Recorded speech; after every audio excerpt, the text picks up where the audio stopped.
Hello friends, आपका हमारे YouTube channel mathematics learn easily में स्वागत है। तो चलिए, पिछली वीडियो में अपने देखा था इक्विवेलेंस रिलेशन और कॉन्ग्रुएंस रिलेशन। इक्विवेलेंस रिलेशन क्या होता है और कॉन्ग्रुएंस रिलेशन क्या होता है। तो इक्विवेलेंस रिलेशन मैं आपको थोड़ा रिवाइंड करवा देता हूँ। इक्विवेलेंस रिलेशन क्या होता है? इक्विवेलेंस रिलेशन में अपने को 3 स्टेप चेक करने होते हैं। यदि कोई एस एक सेट है, वो इक्विवेलेंस रिलेशन कब दिखाएगा? जब वो क्या होगा, देखिए इक्विवेलेंस रिलेशन क्या होता है, यानी तुल्यता संबंध। कोई भी अपने पास सेट है एस, वो इक्विवेलेंस रिलेशन कब दिखाएगा? जब वो 3 प्रॉपर्टी सेटिस्फाई करेगा, यानी वो रिफ्लेक्सिव होगा, वो सिमेट्रिक होगा, वो ट्रांजिटिव होगा। ठीक है, वो ट्रांजिटिव होगा, तब वो क्या कहलाएगा? एक इक्विवेलेंस रिलेशन कहलाएगा। और इसी प्रकार अपनों ने किया था कॉन्ग्रुएंस रिलेशन। कॉन्ग्रुएंस रिलेशन क्या होता है? एच जी एक ग्रुप होता है और एच उसका सब ग्रुप होता है। तो अपने डिफाइन करते हैं एक रिलेशन, किसमें? जी में एक रिलेशन डिफाइन करते हैं। ए कॉन्ग्रुएंट होगा बी मोड एच के, कब? If and only if. जब ये कॉन्ग्रुएंट ए है ना, ये कॉन्ग्रुएंट होगा बी मोड एच के, कब होगा? जब A B inverse belongs to H होगा। ठीक है, ये अपने को पता है। तो चलिए, इससे रिलेटेड आप थ्योरम करते हैं। थ्योरम क्या है? The relation of congruence in a group G, मतलब जो सा रिलेशन है कॉन्ग्रुएंस है, यानी कॉन्ग्रुएंस है ग्रुप जी के ऊपर। Define below is an equivalence relation. मतलब अपने को ये चीज दिखानी है, जो सा कॉन्ग्रुएंस रिलेशन होता है वो एक इक्विवेलेंस रिलेशन ही होता है। ये अपने को शो करना है। यानी अपने को ये किसकी कंडीशन होती है? ये होती है कॉन्ग्रुएंस रिलेशन की। ये कॉन्ग्रुएंस रिलेशन की जो सी स्टेटमेंट होती है, इसको अपने किस में लगा देंगे? Equivalence relation. यानी कॉन्ग्रुएंस रिलेशन पर अपने इक्विवेलेंस रिलेशन की जो सी 3 स्टेटमेंट थी उसे डिफाइन कर देंगे।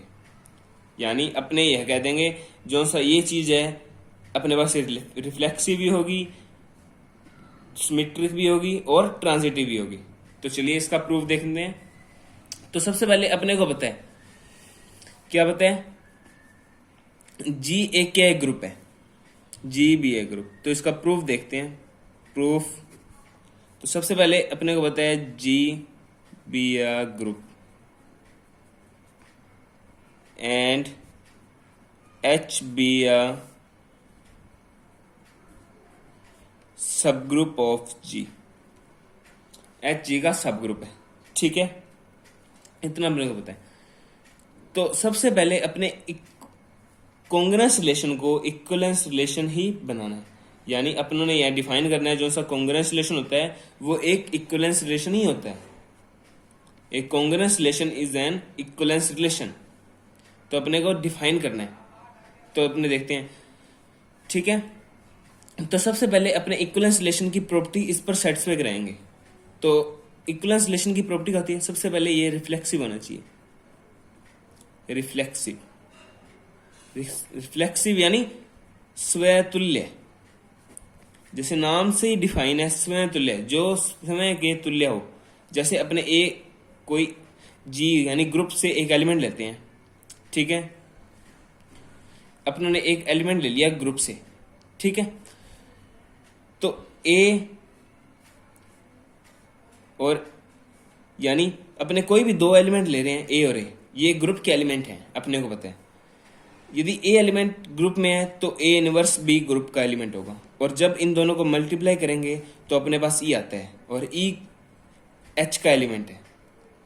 ई जी का भी एलिमेंट है और ई एच का एलिमेंट भी है। ठीक है, यानी ई एच का एलिमेंट है। तो अपने को इससे पता चलता है ए कॉन्ग्रुएंट है किसके? ए मोड एच के, मोड एच के। यानी ए स्वयं से रिलेटेड है, ए खुद से रिलेटेड है। यदि ए खुद से रिलेटेड हो, ए से रिलेटेड हो, देखिए जब A congruent A mode H आता है तो ए से रिलेटेड होता है। तो इसे तो कहते हैं स्वयं तुल्य, यानी रिफ्लेक्सिव। यानी ये स्वयं के ही तुल्य है। ए रिलेटेड ए से रिलेटेड है। सेकंड अपने को पता है सिमेट्रिक। सिमेट्रिक अपने को प्रूव करना है। अब सिमेट्रिक क्या होती है? अपने देखेंगे सिमेट्रिक होता है तो अपने सबसे पहले अपने मानेंगे क्या, सिमेट्रिक में अपने को ये दिया होता है ए रिलेटेड है बी से, यानी इसको इस तरह से भी दिखा सकते हैं ए रिलेटेड है बी से। तो अपने को सिद्ध करना होता है, क्या सिद्ध करना होता है, बी बी ए से रिलेटेड होगा, ये अपने को सिद्ध करना होता है, तो वो सिमेट्रिक हो जाता है।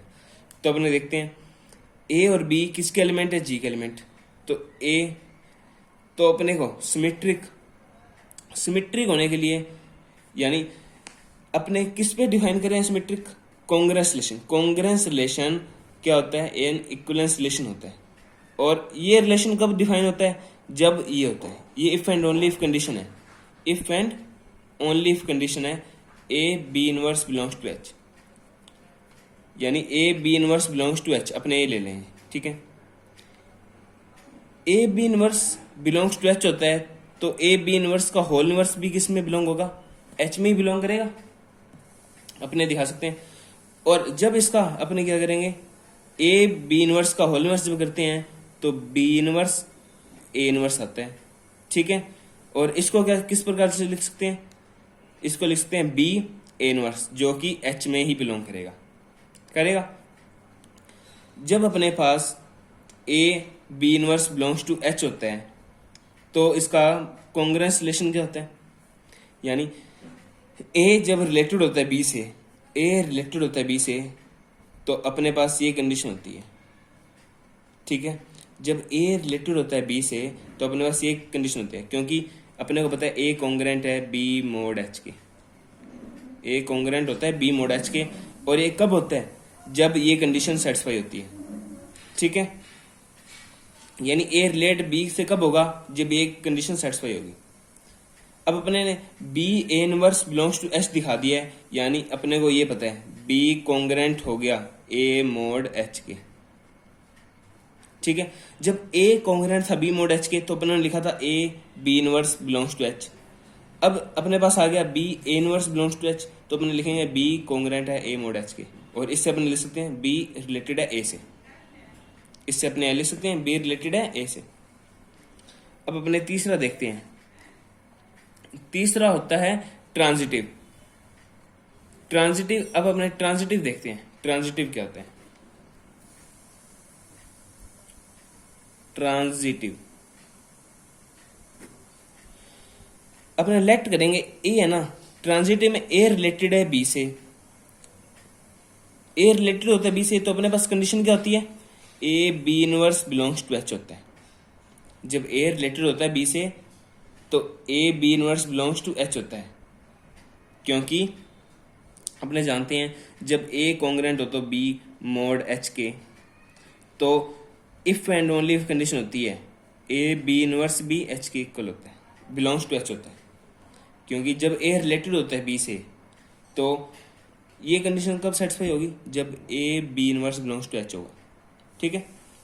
यानी ए रिलेटेड है बी से तो ये कंडीशन सेटिस्फाई होती है। और इसी प्रकार अपने को दे दिया जाए ए बी रिलेटेड है सी से तो B C inverse belongs to H होगा।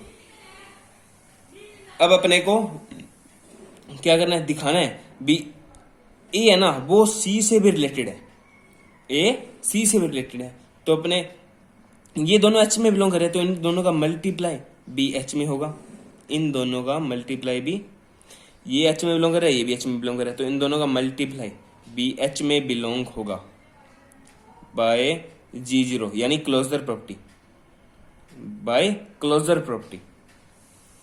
अब ए इसको बी इनवर्स बी लिख सकते हैं और सी इनवर्स लिख सकते हैं, बिलोंग्स टू एच। अब ये ई हो गया, यानी a c inverse belongs to H, और जब a c inverse belongs to H होता है तो ए रिलेटेड होता है सी से, ए रिलेटेड होता है सी से। जब A B inverse belongs to H हुआ तो ए बी से रिलेटेड होता, ठीक है। अब b C inverse belongs to H है तो बी रिलेटेड है सी से। अब a c inverse belongs to H है तो ए किससे रिलेटेड होगा, सी से, ये अपने प्रूव कर दिया। तो इसे क्या कहते हैं, ट्रांजिटिव रिलेशन, ट्रांजिटिव। अतः तीनों कंडीशन क्या होती है, सेटिस्फाई होती है। अतः अपने कह सकते हैं जो सा रिलेशन है ये एक रिलेशन है, इक्विवेलेंस रिलेशन होता है ना, ये इक्विवेलेंस रिलेशन है, तो अपने कह सकते हैं relation is an equivalence relation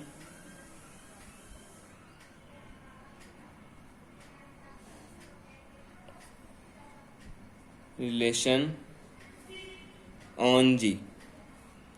ठीक है, यानी अपनों ने अप्रूव कर दिया N equivalence relation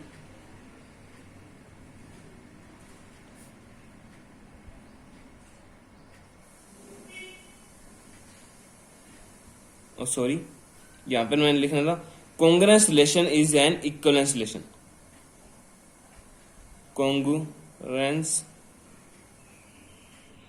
congruence relation is an equivalence relation, ये अपने प्रूव कर दिया। जो सा कॉन्ग्रुएंस रिलेशन होता है ना, वो एक इक्विवेलेंस रिलेशन ही होता है, क्योंकि अपने ये होता है कॉन्ग्रुएंस रिलेशन। अब कॉन्ग्रुएंस रिलेशन के बेस से, यानी इसके आधार से, इसके बेस से अपनों ने इसमें 3 प्रॉपर्टी सेटिस्फाई कर दी इक्विवेलेंस रिलेशन की। यानी अपनों ने कॉन्ग्रुएंस रिलेशन को लेकर इक्विवेलेंस रिलेशन को डिफाइन कर दिया। तो अपने यह कह सकते हैं जो सा कॉन्ग्रुएंस रिलेशन है वो एक इक्विवेलेंस रिलेशन होता है। ओके फ्रेंड्स, अब अपने को ये डिफाइन करना है जो सी क्लास होती है ना, क्लास, इक्विवेलेंस क्लास, वो एच के राइट या लेफ्ट कोसेट्स के इक्वल होती है। अपने को यह डिफाइन करना है जो सी क्लास होती है इक्विवेलेंस क्लास, वो क्या होती है, एच के लेफ्ट या राइट कोसेट्स के इक्वल होती है। तो अपने देखते हैं इक्विवेलेंस क्लास। तो इक्विवेलेंस क्लास में अपने let CA denote the equivalence class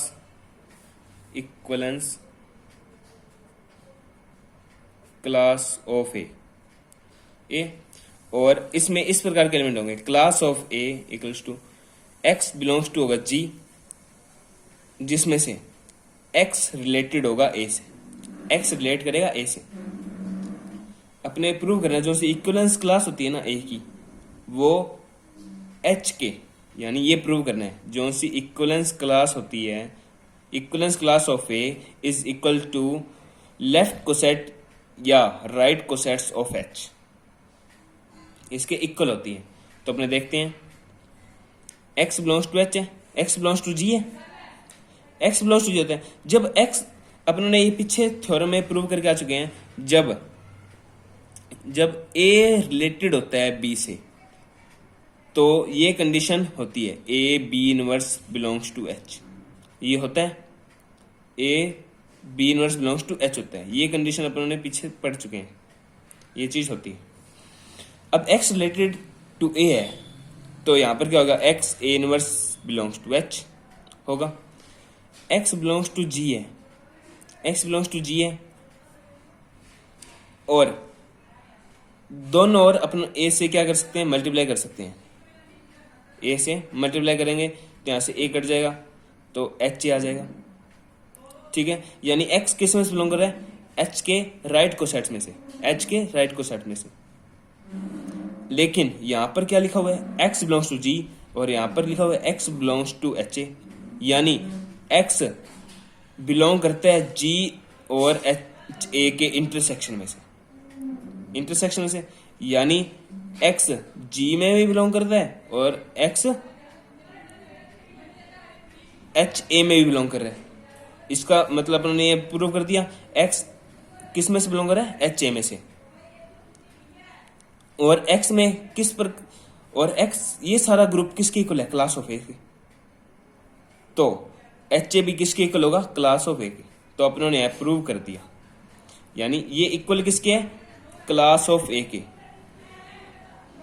class of A equals to X, और एक्स बिलोंग्स टू किसमें, एच ए में से, यानी एक्स एच ए में के एलिमेंट्स में से है, यानी इसकी टोटल क्लास क्या होगी, एच ए, यानी क्लास ऑफ ए इक्वल होगा एच ए, यानी एच के लेफ्ट या राइट को सेट्स इक्वल होते हैं क्लास ऑफ ए के। ये अपनों ने प्रूव कर दिया। आशा करता हूँ आपको ये मेरा वीडियो अच्छा लगा होगा। Thanks for watching this video.